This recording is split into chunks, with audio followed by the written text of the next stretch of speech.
لا الہ الا اللہ محمد الرسول اللہ کا اقرار کرنے والوں، اب خیر امہ تم ہو، اب یہ لقب تمہیں دیا گیا ہے، اس کی لاج رکھنا۔ تمہارے سامنے ان کی تاریخ موجود ہے، اپنی کتاب میں ان کی تاریخ کا ذکر کرتا ہوں، بیان کرتا ہوں، ان کو نہ بلانا ورنہ تم بھی اسی طرح ہو جاؤ گے۔ یہ لقب اب تمہیں دیا جا رہا ہے، تمہیں اللہ کی طرف لوگوں کو بلانا ہے۔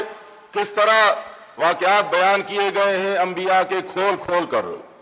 گھبرانا نہیں ہے، ڈرنا نہیں ہے، بکنا نہیں ہے، جھکنا نہیں ہے تمہیں۔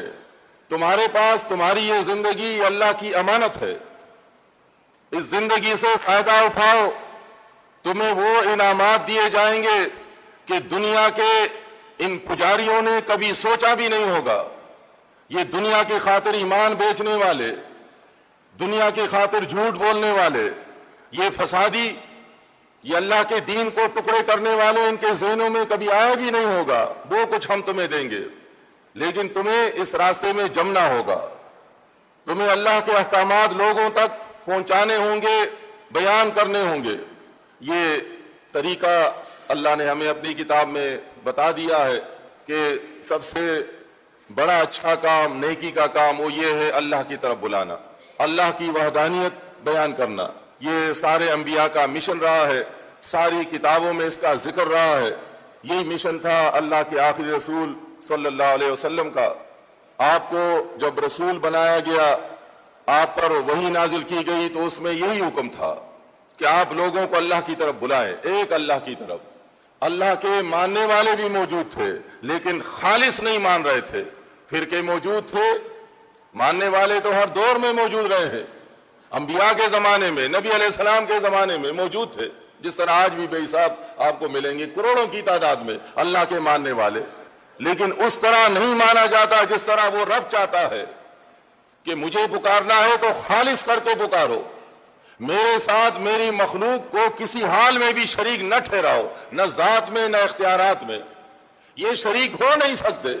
بنائی ہوئی چیز، پیدا کی ہوئی چیز خالق کے اور مالک کے برابر کس طرح ہو سکتی ہے؟ نبی صلی اللہ علیہ وسلم شروع میں لوگوں کو اسی حکم کے تحت اللہ کی طرف بلایا کرتے تھے، جس کا ذکر احادیث میں بھی ہے، قرآن میں بھی ہے۔ اللہ کے رسول کی اس بات پر لبیک کہنے والے جمع ہوتے رہے، ایمان لانے کے بعد ایک لمحے بھی انہوں نے اپنے رب کو نہیں بلایا، اپنے رب کو یاد کیا کرتے تھے، رب کا شکر ادا کرتے تھے اس ایمان کی وجہ سے کہ اللہ نے ان کو ایمان کی دولت سے مالا مال کیا، ان کو ایمان دیا ہے۔ ان کا ذکر اللہ نے اسی سورہ میں بیان کیا، ربنا اننا سمعنا منادیا ینادی للایمان ان آمنوا بربکم فآمنا۔ ربنا دیکھیں، ربنا، آج اس پر بھی لڑائی ہے، کوئی کہتا ہے وسیلے کے ذریعے سے سنتا ہے، کوئی چپراسی کے ذریعے سے سنتا ہے، کوئی کہتا ہے کلندر کے واسطے سے سنتا ہے۔ دیکھیں کلمہ پڑھنے والے کہاں کہاں جھکے ہوئے ہیں، کہاں کہاں حاضر ہیں، کس کس در پر ان کے سر پڑے ہوئے ہیں۔ اللہ ظالم نہیں ہے، انہوں نے وہ در چھوڑ دیا ہے جہاں سے صحابہ کرام بار بار دعائیں مانگا کرتے تھے، جس کا 10 قرآن دیتا ہے، ربنا ربنا، ہر جگہ آپ کو ملے گا۔ یہ پوری سورہ پڑھیں گے آل عمران، آپ سورہ بقرہ پڑھیں گے، قرآن پڑھیں گے، ہر جگہ ربنا آتا ہے، اے ہمارے رب، اس عقیدے کے ساتھ، اے سننے والے رب، اللہ سے ڈائریکٹ مانگنے والے۔ اس پر بھی آج لڑائی ہے، افسوس ہوتا ہے، لڑائی لڑنے والے بھی باقاعدہ سند دکھاتے ہیں، مدارس میں پڑھانے والے ہیں۔ اللہ نے ان بہادروں کا ذکر کیا ہے کہ ایمان لانے کے بعد انہوں نے احسان نہیں جتلایا، وہ تکبر نہیں کیا کرتے، غرور ان میں نہیں آیا، عاجزی کے ساتھ، اے ہمارے رب، ہم نے پکارنے والے کی پکار سنی۔ کیا پکار لگا رہے تھے؟ ایمان کی پکار، اے لوگوں اللہ پر ایمان لے آؤ، قولوا لا الہ الا اللہ تفلحوا، اللہ کو مانتے ہو، اللہ کے ساتھ بے حساب تم نے معبود بنائے ہیں، ان سارے معبودوں کا انکار کرو، یہ کہو کہ ایک اللہ معبود ہے، کامیاب ہو جاؤ گے۔ یہ دعوت اللہ تھی، نبی علیہ السلام اللہ کی طرف لوگوں کو بلایا کرتے تھے۔ اس کا ذکر اللہ نے اپنی اس کتاب میں دوسری جگہ فرمایا ہے، وَمَنْ أَحْسَنُ قَوْلًا مِّمَّنْ دَعَا إِلَى اللَّهِ وَعَمِلَ صَالِحًا وَقَالَ إِنَّنِي مِنَ الْمُسْلِمِينَ۔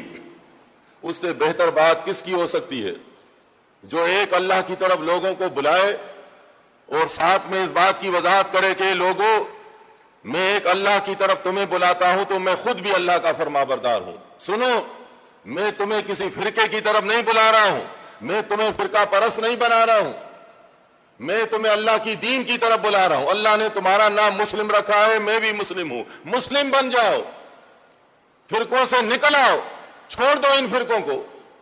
سارا مضمون قرآن میں جگہ جگہ مختلف انداز سے موجود ہے. نبی علیہ السلام اور صحابہ کرام کا یہی مشن تھا. شروع میں ابراہیم علیہ السلام سے لے کر یعقوب علیہ السلام سے لے کر ان کو سمجھایا گیا کہ جس دین کی طرف تم بلاتے ہو، جس فرقے کی طرف، یہ فرقہ تو نہ ابراہیم علیہ السلام کا تھا نہ یعقوب علیہ السلام کا تھا.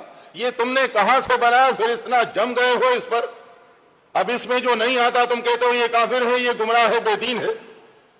تو ان کو سمجھایا گیا کہ یعقوب علیہ السلام جب بستر مرگ پر تھے تو انہوں نے اپنے بچوں سے یہی وصیت کی تھی کہ فَلَا تَمُوتُنَّ إِلَّا وَأَنْتُمْ مُسْلِمُونَ. اے میرے بچوں، موت تو سب کو آنی ہے، یہ نہیں کہ تمہارا بابا چلا جائے گا، بابا کے بعد تم بھی آؤ گے ہمارے پاس، اللہ کے پاس چلے جاؤ گے، رہنا کسی کو نہیں ہے. تو تمہیں موت آئے میری طرح، میں مسلم مر رہا ہوں، میں فرمانبردار مر رہا ہوں اللہ کا، تمہیں بھی موت آئے تو مسلمانی کی حالت میں. لا الہ الا اللہ محمد الرسول اللہ کا اقرار کرنے والوں، اب خیر امہ تم ہو. اب یہ لقب تمہیں دیا گیا ہے، اس کی لاج رکھنا.